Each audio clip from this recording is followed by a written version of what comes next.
Two quick questions, Kirk, that I'm having. I'm going through numbers, just looking at the list last year, trying to fill in some paperwork and taxes and sales tax and stuff.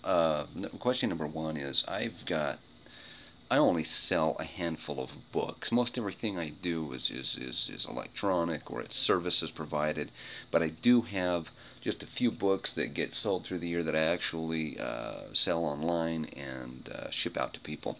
Um, I purchase those tax free, and so I need to include that as what they call goods purchased tax free and used by me.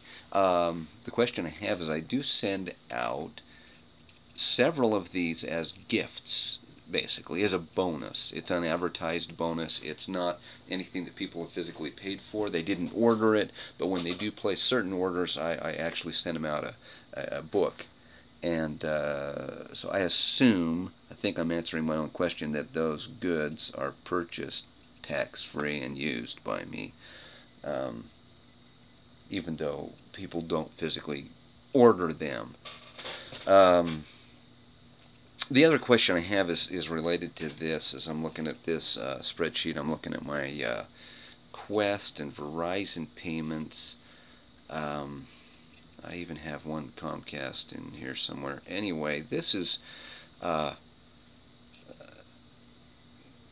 is cell phone in addition to home phone and also internet all wrapped up in these expenses. Is it worth trying to figure out what percentage of these? How do you do this?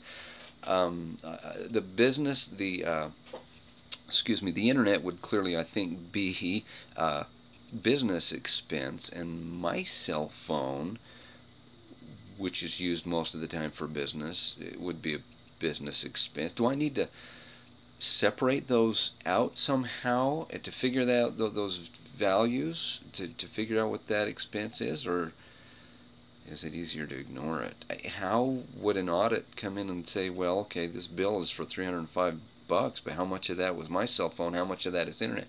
I don't know. Maybe that's wow. Is that worth trying to figure that out? Because I guess anyway. How do I do that? It, if, if I'm thinking right, the answer might be yeah, just get in there and figure out the numbers. But boy, it sure does sound like a pain. I guess this is always a pain. Um, anyway, just a couple of questions on that. If there's any way to simplify these little issues, I'd be happy for whatever insight you have. Thanks.